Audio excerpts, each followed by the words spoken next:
ತಾಲೂಕು ಆಡಳಿತ ವತಿಯಿಂದ ಅದ್ದೂರಿಯಾಗಿ ನಡೆದ ಸ್ವಾತಂತ್ರ್ಯ ದಿನಾಚರಣೆ. ಆಲೂರು ತಾಲೂಕು ಕ್ರೀಡಾಂಗಣದಲ್ಲಿ ನಡೆದ ತಾಲೂಕು ಆಡಳಿತ ಹಾಗೂ ರಾಷ್ಟ್ರೀಯ ಹಬ್ಬಗಳ ಆಚರಣೆ ಸಮಿತಿ ವತಿಯಿಂದ 80ನೇ ಸ್ವಾತಂತ್ರ್ಯ ದಿನಾಚರಣೆಯನ್ನು ಅದ್ದೂರಿಯಾಗಿ ಆಚರಿಸಲಾಯಿತು.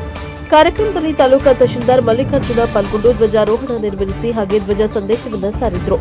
ಆಲೂರು ಕಟ್ಟಾಯ ಸಕಲೇಶ್ವರ ಕ್ಷೇತ್ರ ಶಾಸಕರಾದ ಶ್ರೀಯುತ ಸಿಮೆಂಟ್ ಮಂಜು ಮಾತನಾಡಿ, ಪ್ರತಿ ವರ್ಷ ಆಗಸ್ಟ್ 15ರಂದು ಭಾರತದಲ್ಲಿ ಸ್ವಾತಂತ್ರ್ಯ ದಿನಾಚರಣೆಯನ್ನು ಅತ್ಯಂತ ಸಡಗರದಿಂದ ಆಚರಿಸಲಾಗುತ್ತದೆ.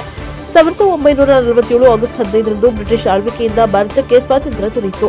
ದೆಹಲಿಯ ಕೆಂಪುಕೋಟೆಯಲ್ಲಿ ಪ್ರಧಾನ ಮಂತ್ರಿಯವರು ರಾಷ್ಟ್ರಧ್ವಜ ಹಾರಿಸಿ ದೇಶವನ್ನು ಉದ್ದೇಶಿಸಿ ಭಾಷಣ ಮಾಡುತ್ತಾರೆ. ಇಂದು ದೇಶದ ಪ್ರಮುಖ ರಾಷ್ಟ್ರೀಯ ಹಬ್ಬವಾಗಿದೆ. ಬ್ರಿಟಿಷರ ದಾಸ್ಯದಿಂದ ಮುಕ್ತಿ ಪಡೆಯಲು ಮಹಾತ್ಮ ಗಾಂಧೀಜಿ, ಭಗತ್ ಸಿಂಗ್, ಸುಭಾಷ್ ಚಂದ್ರ ಬೋಸ್ ಮುಂತಾದ ಮಹಾನ್ ನಾಯಕರು ಹೋರಾಡಿದರು.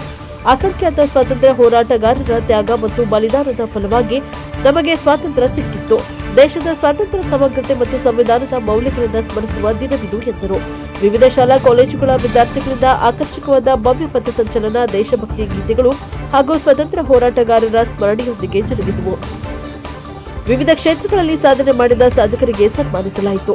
ಈ ಸಂದರ್ಭದಲ್ಲಿ ತಾಲೂಕಾ ಮಟ್ಟದ ಅಧಿಕಾರಿಗಳು, ಶಿಕ್ಷಕರು, ವಿದ್ಯಾರ್ಥಿಗಳು, ವಿವಿಧ ಸಂಘ ಸಂಸ್ಥೆಗಳ ಪದಾಧಿಕಾರಿಗಳು, ಸ್ಥಳೀಯ ಮುಖಂಡರು ಹಾಗೂ ಸಾರ್ವಜನಿಕರು ಉಪಸ್ಥಿತರಿದ್ದರು. ಬ್ಯೂರೋ ರಿಪೋರ್ಟ್ ಶಾಂತ ನಿರ್ವಾಗ್ಲು, ಪ್ರಜಾಪ್ರಭ ಟಿವಿ, ಹಾಸನ.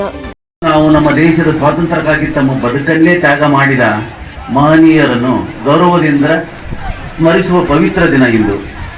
ಮಹಾತ್ಮ ಗಾಂಧೀಜಿ, ನೇತಾಜಿ ಸುಭಾಷ್ ಚಂದ್ರ ಬೋಸ್, ಭಗತ್ ಸಿಂಗ್, ಸರ್ದಾರ್ ವಲ್ಲಭಾಯ್ ಪಟೇಲ್ ಮತ್ತು ಡಾಕ್ಟರ್ ಬಿ ಆರ್ ಅಂಬೇಡ್ಕರ್ ಸೇರಿದಂತೆ ಅಸಂಖ್ಯಾತ ಸ್ವಾತಂತ್ರ್ಯ ಹೋರಾಟಗಾರರು ತ್ಯಾಗ ಮತ್ತು ಬಲಿದಾನ ಫಲವಾಗಿ ಇಂದು ನಾವು ಸ್ವತಂತ್ರ ಭಾರತದ ನಾಗರಿಕರಾಗಿದ್ದೇವೆ. ಸ್ವಾತಂತ್ರ್ಯ ಎಂದರೆ ಕೇವಲ ವಿದೇಶಿ ಆಡಳಿತದಿಂದ ಮುಕ್ತಿ ಅಲ್ಲ. ಪ್ರತಿಯೊಬ್ಬ ವ್ಯಕ್ತಿಗೂ ಅವಕಾಶ, ಶಿಕ್ಷಣ, ಕೌಶಲ್ಯ, ಗೌರವ ಮತ್ತು ಸಮಾನ ಹಕ್ಕು ದೊರೆಯುವ ಸಮಾಜವನ್ನು ನಿರ್ಮಿಸುವುದೇ ನಿಜವಾದ ಸ್ವಾತಂತ್ರ್ಯ. ಇಂದಿನ ಭಾರತ ಯುವ ಭಾರತ. ನಮ್ಮ ದೇಶದಲ್ಲಿ 50%ಗಿಂತ ಕಡಿಮೆ ಜನ 25 ವರ್ಷದವರಿದ್ದೀರ. ಸೊ ನಮ್ಮ ದೇಶದ ಭವಿಷ್ಯ ಇನ್ನೂ ದೊಡ್ಡದಾಗಲಿದೆ. ಈ 80 ಇಯರ್ಸಲ್ಲಿ ಇಷ್ಟೊಂದು ಸಾಧಿಸಿದ್ದೀವಿ ಅಂದರೆ ಮುಂದೆ ದೇಶದ ದೊಡ್ಡ ಶಕ್ತಿಯನ್ನು ನಮ್ಮ ಯುವ ಜನತೆ, ನಮ್ಮ ತಾಲೂಕು, ನಮ್ಮ ಜಿಲ್ಲೆ ಮತ್ತು ನಮ್ಮ ರಾಜ್ಯದ ಭವಿಷ್ಯವು ಯುವಕರ ಕೈಯಲ್ಲಿದೆ. ಆದ್ದರಿಂದ ಯುವಕರನ್ನು ಕೇವಲ ಉದ್ಯೋಗ ಹುಡುಕುವವರನ್ನಾಗಿ ಅಲ್ಲ, ಉದ್ಯೋಗ ಸೃಷ್ಟಿಸುವ, ನವೀನತೆ ತರುವ ಮತ್ತು ಸಮಾಜವನ್ನು ಮುನ್ನಡೆಸುವ ಶಕ್ತಿಯನ್ನಾಗಿ ರೂಪಿಸುವುದು ನಮ್ಮೆಲ್ಲ ಜವಾಬ್ದಾರಿ. ಇಂದು ತಂತ್ರಜ್ಞಾನ ವೇಗವಾಗಿ ಬದಲಾಗುತ್ತಿದೆ. ಕೃತಕ ಬುದ್ಧಿಮತ್ತ ಅಂದರೆ artificial intelligence, data science, robotics, cyber ಸುರಕ್ಷತೆ, cloud computing, digital manufacturing, drone ತಂತ್ರಜ್ಞಾನ ಮತ್ತು ಹಸಿರು ತಂತ್ರಜ್ಞಾನಗಳ ಉದ್ಯೋಗ ಮತ್ತು ಉದ್ಯಮದ ಹೊಸ ಅವಕಾಶಗಳನ್ನು ಸೃಷ್ಟಿಸುತ್ತಿದ್ದಾವೆ. ನಮ್ಮ ಯುವಕರು ಈ ಬದಲಾವಣೆಗೆ ಹೆದರಬಾರದು. ತಂತ್ರಜ್ಞಾನ ನಮ್ಮ ಉದ್ಯೋಗವನ್ನು ಕಸಿದುಕೊಳ್ಳುತ್ತದೆ ಎಂಬ ಭಯಕ್ಕಿಂತ ತಂತ್ರಜ್ಞಾನವನ್ನು ಕಲಿತು ನಾವು ಸೈನಿಕರು ಇವತ್ತು ದೇಶವನ್ನ ಕಾಯ್ತಿರೋದ್ರಿಂದ ನಾವೆಲ್ಲರೂ ಕೂಡ ಇಷ್ಟು ನೆಮ್ಮದಿಯಾಗಿ ಕೂರ್ಲಿಕ್ಕೆ ಸಾಧ್ಯ ಇದೆ.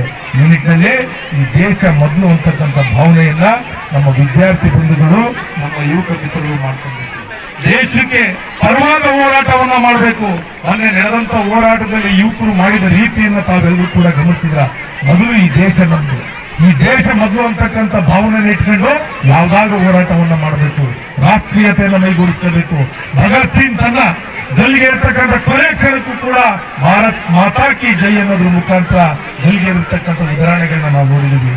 ಸುಭಾಷ್ ಚಂದ್ರ ಬೋಸ್ ಅಂತ ವ್ಯಕ್ತಿ ಸ್ವಂತ ತಾನೇ ಸ್ವತಂತ್ರ ಸೇನಾನಿಯನ್ನ ಕಟ್ಕೊಂಡು ಬ್ರಿಟಿಷ್ ವಿರುದ್ಧ ಹೋರಾಟವನ್ನು ಮಾಡಿರ್ತಕ್ಕಂಥ ನಾವೆಲ್ಲರೂ ಕೂಡ ನೋಡಿದ್ದೀವಿ. ಈ ದೇಶದಲ್ಲಿ ಹುಟ್ಟಿರ್ತಕ್ಕಂಥ ನಾವೆಲ್ಲರೂ ಕೂಡ ಪುಣ್ಯವಂತು ಅಂತ ಹೇಳಿದ್ರು ಕೂಡ ತಪ್ಪಾಗಲಾರದು. ಅಕ್ಕಪಕ್ಕದ ದೇಶಗಳನ್ನ ತಾವೆಲ್ಲರೂ ಕೂಡ ನೋಡಬಹುದು. ನೇಪಾಳ ಪರಿಸ್ಥಿತಿ ಹೇಗಾಗಿದೆ, ಅಫ್ಘಾನದ ಪರಿಸ್ಥಿತಿ ಹೇಗಾಗಿದೆ, ಶ್ರೀಲಂಕಾದ ಪರಿಸ್ಥಿತಿ ಹೇಗಾಗಿದೆ ಅಂತಕ್ಕಂಥದ್ದು. ಭಾರತವನ್ನ ಇಡೀ ವಿಶ್ವದ ತಿರುಗಿ ನೋಡ್ತಕ್ಕಂಥ ಸ್ಥಾನದಲ್ಲಿ ಇವತ್ತೆಲ್ಲರೂ ಕೂಡ ನಾವೆಲ್ಲರೂ ಇದ್ದೀವಿ. ಈ ದೇಶದ ಹೆಣ್ಣು ಮಂತ್ರಿಗಳು ಈ ದೇಶವನ್ನ ಉತ್ತಮ ಮುನ್ನಡೆಸ್ತಾರೆ. ಈ ಶುಭ ಸಂದರ್ಭದಲ್ಲಿ ಎಲ್ಲ ಯುವಕರು ಕೂಡ ಈ ದೇಶವನ್ನ ಕಟ್ತಕ್ಕಂಥ ರೀತಿಯಲ್ಲಿ ನಾವೆಲ್ಲರೂ ಕೂಡ ಮುನ್ನುಗ್ಗನ.